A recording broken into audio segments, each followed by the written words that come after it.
ज्ञानदूत कार्यक्रम में तृतीय वर्ष के लोक प्रशासन के सभी विद्यार्थियों का स्वागत है। आज हम कंपैरेटिव एडमिनिस्ट्रेशन में हर्बर्ट अलेक्जेंडर साइमन की निर्णय प्रक्रिया के बारे में चर्चा करेंगे। जैसा कि आप सभी जानते हैं कि हर्बर्ट साइमन एक न केवल प्रख्यात राजनीतिक वैज्ञानिक थे बल्कि एक साइंटिस्ट भी थे, अर्थशास्त्री भी थे और मनोविज्ञान के क्षेत्र में भी आपका व्यापक कार्य रहा है। हर्बर्ट साइमन को लोक प्रशासन में जो विशेष करके याद किया जाता है वो उनके निर्णय प्रक्रिया के लिए हम उनको क्रेडिट देते हैं। निर्णय प्रक्रिया के लिए वो विश्वविख्यात हैं। इसके लिए उनको 1978 में नोबेल पुरस्कार मिला था अर्थशास्त्र में, लेकिन बेसिकली वो human behaviour and decision making power जो एडमिनिस्ट्रेशन में है उससे संबद्ध था। हर्बर्ट साइमन का जन्म 15 जून 1916 को विस्कॉन्सिन में हुआ था और आपका जो पारिवारिक माहौल था वो काफ़ी तर्क संगतता और काफ़ी एकेडमिक रूप से संपन्न लोगों का था। इनकी माँ काफ़ी सुशिक्षित थी, इनके पिताजी भी इंजीनियर थे और नानी की तरफ का परिवार भी काफ़ी अकादमिक कार्यों में काफ़ी रुचि रखता था। तो इनके जो मामा हैं उनका इन पर बहुत प्रभाव था और लॉजिकली बातों को समझने की प्रवृत्ति इनको तभी से इनके स्वभाव में विकसित हुई। आज हम जो स्टूडेंट्स बात कर रहे हैं वो ये सारा परिचय इसलिए ज़रूरी है कि हम जिस व्यक्ति के निर्णय सिद्धांत की चर्चा कर रहे हैं हम ये समझ सकें कि एक व्यक्ति के जो लॉजिकल क्षमता विकसित होती है वो उसकी संकीर्णता में कभी विकसित नहीं हो सकती जब तक कि उसका सोचने का जो दृष्टिकोण है वो व्यापक नहीं हो। तो हम एडमिनिस्ट्रेशन के रेफरेंस में निर्णय प्रक्रिया की बात कर रहे हैं और जो प्रशासनिक प्रक्रिया होती है वो हमेशा प्रशासन के एक गत्यात्मक स्वरूप का प्रतिनिधित्व करती है। क्रियाशील प्रशासन के रूप में हम इसको देखते हैं और संगठन के अंदर प्रशासनिक प्रक्रिया जो है वो सूचनाओं का एक आदान प्रदान का क्रम मानी जाती है। निर्णय प्रक्रिया अपने आप में अकेली नहीं होती क्योंकि निर्णय कोई संगठन का कोई विशेष स्तर नहीं होता, ना कोई विशेष भाग होता, बल्कि ये संगठन के प्रत्येक स्तर पर सक्रिय होता है, संगठन के प्रत्येक स्तर पर लिया जाता है। तो निर्णय के जो उपागम है वो ऐसा नहीं है कि यह कोई पहला उपागम है निर्णय का, जिसे युक्तिपरक निर्णय या रेशनल थ्योरी हर्बर्ट साइमन की कहा जाता है। अनुबंध मूलक सौदा संबंधी उपागम C.E. लिंडब्लॉम का, प्रतिभागिता उपागम कुर्ट लेविन का और पब्लिक चॉइस थ्योरी जो काफ़ी लोकप्रिय रही वेस्टर्न कंट्रीज़ में, वो डंकन की, ब्लैंक की, पीटर ब्लाउ की, इन सब ने अपने अपने स्तर पर संगठन में निर्णय लेने की प्रक्रियाओं के बारे में जो प्रक्रिया के कुछ तत्व होते हैं उनके बारे में चर्चा की है। हर्बर्ट साइमन की थ्योरी इस रूप में इनसे भिन्न कही जा सकती है क्योंकि ये निर्णय को बहुत ही अधिक व्यापक दृष्टिकोण से देखते हैं और इन्होंने इसलिए निर्णय के जो विभिन्न प्रतिमान हैं उनसे परे एक नया दृष्टिकोण प्रस्तुत किया और उन्होंने कहा कि कभी भी कोई निर्णय पूर्ण नहीं हो सकता, वो रेशनल हो सकता है, वो बाउंडेड रेशनलिटी से युक्त हो सकता है। पूर्ण निर्णय हम कभी नहीं कह सकते। हालांकि निर्णय हमें हर स्तर पर लेने पड़ते हैं और हर निर्णय के परिणाम होते हैं, उन परिणामों से फिर निर्णय निकलते हैं। तो हर्बर्ट साइमन कहते हैं कि निर्णय जो है वो दो प्रकार के होते हैं, एक प्रबंध विज्ञान के से संबंधित है और एक व्यवहारवादी है। प्रबंध विज्ञान में काफ़ी मैकेनिकल रूप से निर्णय लिए जाते हैं, काफ़ी सेट ऑफ रूल्स होते हैं जिनके आधार पर निर्णय लिए जाते हैं, और इसमें बेसिकली 2 तरह के निर्णय हैं, रैखिक योजना और पंक्तिकरण योजना। हर्बर्ट साइमन, जैसा कि आप जानते होंगे कि जो परंपरावादी विचारधारा है उससे उनका संगति मेल नहीं करती थी। वो उनको उनके एक तरह से उनका विरोधाभासी जो मुहावरे हैं उनका समूह कहते थे, क्योंकि उनका कहना था ये ऐसे है जैसे कोई निर्णय पूर्व में लेकर के रख दिया हो, जिसे सोचा समझा नहीं गया हो। तो उन्होंने कहा कि निर्णय के संबंध में वो व्यवहारवादी सोच अपनी रखते थे, और व्यवहारवाद का अर्थ यही है कि आप बहुत रैशनली संगठन को देखें, संगठन को समझें, और भूतकालीन, तात्कालिक या भविष्य जिस भी तरह की कंडीशंस किसी संगठन की आने वाली हैं, उससे रिलेटेड समस्या आने वाली है, उन्हें उसी रेफरेंस में समझने का प्रयास किया जाए। तो निर्णय बेसिकली 2 तरह के होते हैं। एक नीतिपरक निर्णय होते हैं जो हायर अथॉरिटी के द्वारा लिए जाते हैं, और एक क्रियान्वयनपरक निर्णय होते हैं जो निर्णय लेने के बाद में इम्प्लीमेंटेशन बॉडी के पास जाते हैं, और वो प्रैक्टिकल फील्ड में होते हैं। और वहाँ पर भी कुछ क्रियान्वयन में जब समस्याएं आती हैं तो उसको क्रियान्वित करने के लिए भी कुछ निर्णय, नीतिपरक निर्णयों के लिए फिर कोई निर्णय लेने पड़ते हैं। जैसे कृषि विभाग में किसी खास तरह के खाद बीज के लिए निर्णय ले लिया गया, और जो इम्प्लीमेंटेशन के लिए नीचे जाता है, तो अगर कहीं क्रियान्वयन की रूपरेखा संबंधी जब निर्णय लिया जाए तो उसमें अगर किसी खास तरह की बेल्ट में वहाँ के क्लाइमेट को नज़रअंदाज किया जाए, तो वहाँ पर वो जो खाद बीज का निर्णय है वो उतना प्रभावी नहीं होगा जितना कि दूसरी जगह पर होगा। तो वहाँ से फिर समस्याएं आएंगी, और फिर उनका एक नए सिरे से सोल्यूशन खोजना पड़ेगा। तो हर्बर्ट साइमन का जो योगदान है उसको हम बेसिकली 4 श्रेणियों में बांट रहे हैं। एक, संगठन की अवधारणा में, निर्णय प्रक्रिया में, प्रशासकीय मानव और कृत्रिम बुद्धिमत्ता का प्रयोग। तो हम जो आज चर्चा कर रहे हैं वो, जैसा कि अभी हमने बात की, हर्बर्ट साइमन की युक्तिपरक निर्णय मॉडल की कह रहे हैं। और 1945 में इन्होंने एक पुस्तक लिखी थी, एडमिनिस्ट्रेटिव बिहेवियर, जिसमें जो 11वां अध्याय है उसमें अध्याय 3-4 में सीमित निर्णय की बात इन्होंने की है। 11 अध्याय कुल में है इसमें, और तीसरे और चौथे में इन्होंने बाउंडेड डिसीजन लेने की या बाउंडेड रैशनैलिटी की बात की है। साइमन का कहना था कि हर क्षण व्यवहारशील वस्तु अथवा ऐसे व्यक्तियों से बना हुआ संगठन, यानी कि एक संगठन जिसमें वो लोग रहते हैं जो जिनके विचार, जिनके भाव, जिनके लक्ष्य क्रियाशील है, परिवर्तनशील है, और इसलिए उनके पास अधिसंख्य वैकल्पिक व्यवहारों के साथ संघर्ष उनका चलता रहता है। आप किसी संगठन से जुड़े, आपकी तात्कालिक तौर पे बहुत मजबूरी थी, लेकिन आपको वहाँ का एनवायरनमेंट पसंद नहीं है, आप वहाँ काम जरूर करते हैं, लेकिन आपके मन में ये लगा रहता है कि मुझे जैसे ही अच्छी जगह पर जॉब मिलेगी मैं इस संगठन को छोड़ दूँगा। तो ये कहते हैं कि इसमें कुछ जो हमारे ऑप्शंस होते हैं डिसीज़न के, वो हमारी चेतना में रहते हैं, और कुछ ऐसे होते हैं जो चेतना में नहीं रहते, वो हमें अचानक पता लगता है कि ऐसा हो सकता है।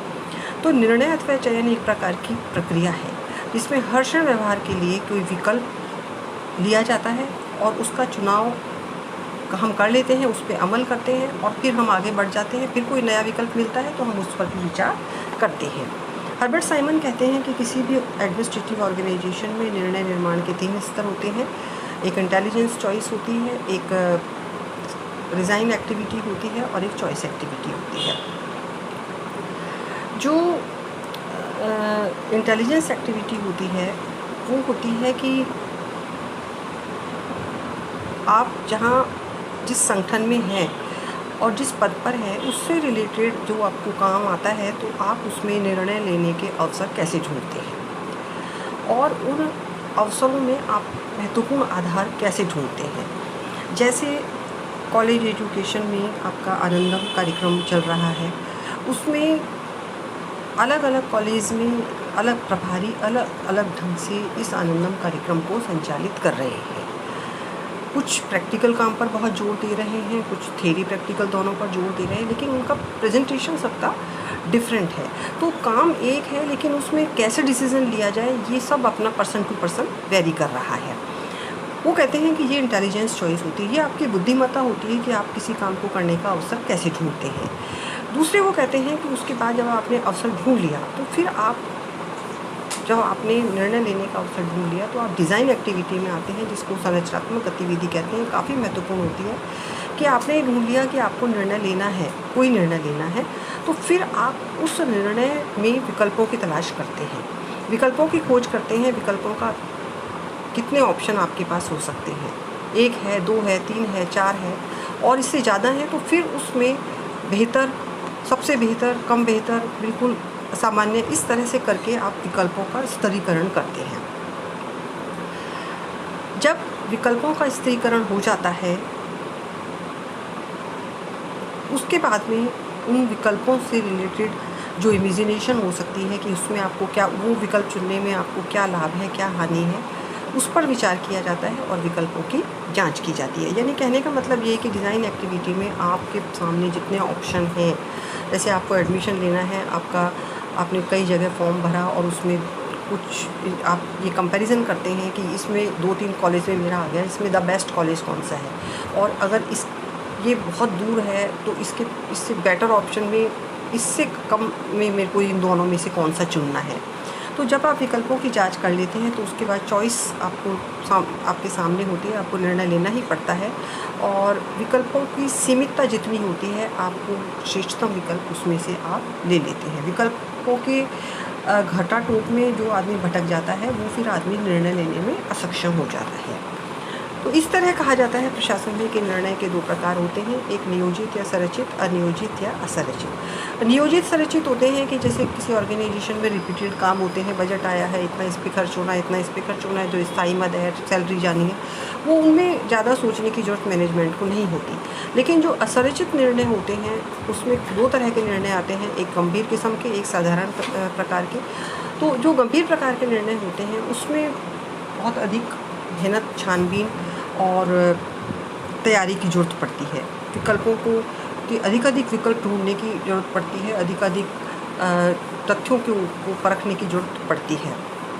हर्बर्ट साइमन का कहना है कि a decision is a choice out of several alternatives made by the decisions makers to achieve some objectives in given situation. ये गिवन सिचुएशन बहुत महत्वपूर्ण शब्द है। जो परिस्थिति उपलब्ध है उसमें आपको जो विकल्प मिल रहे हैं, आप ये कहें कि नहीं ये ऐसा दूसरे के साथ तो ऐसा था लेकिन दूसरे की परिस्थिति अलग थी, आपके साथ परिस्थिति अलग है। हर्बर्ट साइमन का ये कहना है कि जो निर्णय की प्रक्रिया है और जिस निर्णय की प्रक्रिया को हम रैशनल थ्योरी बोल रहे हैं, उसमें सबसे प्रमुख तत्व यही है कि कोई भी मनुष्य कितना भी तार्किक क्यों ना हो, लेकिन वो हमेशा पूर्णतया जिसको हम कहते हैं 100% सही निर्णय ले रहा है, ऐसा दावा वो नहीं कर सकता। वो इसलिए नहीं कर सकता क्योंकि संगठन की सीमाएं, संगठन का वातावरण, संगठन के लक्ष्य हमेशा तार्किकता पर आधारित नहीं होते, और होते भी हैं तो वो परिवर्तित होते हैं। ये कहते हैं कि ये जो निर्णय सिद्धांत है जिसमें आप विकल्पों के चयन को तार्किकता से चुनने की बात जो कहते हैं, इसमें 2 बातें आती हैं कि मानव की तार्किक क्षमता सीमित होती है। आप अनंत विकल्प को ढूंढने में नहीं निकल सकते और न उनकी इंतज़ार कर सकते हैं। तो जितना आपके पास है आप उसी पर अपना मस्तिष्क चला सकते हैं। और वातावरण की जो परिवर्तनशीलता जो होती है वो भी संगठन पर प्रभाव डालती है। तो साइमन का कहना है कि निर्णयकर्ता को संगठन के वातावरण से ही निर्णय लेना है और वातावरण में ही चयन के विकल्पों की उपलब्धता महत्वपूर्ण इसमें होती है, वही जो है देखनी पड़ती है। हर्बर्ट साइमन ने कहा कि जो वातावरण जो होता है वो प्रज्ञप्तियों का एक समुच्चय होता है, यानी कि इंफॉर्मेशंस का, बहुत सारी चीज़ों का एक जमावड़ा होता है संगठन में। लेकिन इसमें 2 प्रकार की प्रवृत्तियां सभी संगठन में पाई जाती हैं, एक फैक्चुअल होती हैं और एक वैल्यू बेस्ड होती हैं। फैक्चुअल से मतलब होता है सत्यता, वैधता, तर्कसंगतता और लक्ष्य परकता, यानी कि जो बेयर फैक्ट है वो, जैसे अगर किसी किताब आपके किसी पन्ने पर आपके सामने ABCD लिखा हुआ है और वो पन्ना ABCD लिखा हुआ दूसरे को, तो वो भी ABCD ही पढ़ेगा। अगर आपको 2+2 करने को दिया है तो आप 4 लिखेंगे, तो 2+2 कोई दूसरा भी 4 ही लिखेगा, क्योंकि 2+2 4 ही होते हैं। तो वो कहते हैं कि ये जो तथ्य होते हैं वो सार्वकालिक होते हैं, सार्वदेशिक होते हैं, तर्कसंगत होते हैं और उनको लक्ष्यपरक होना भी बहुत ज़रूरी है।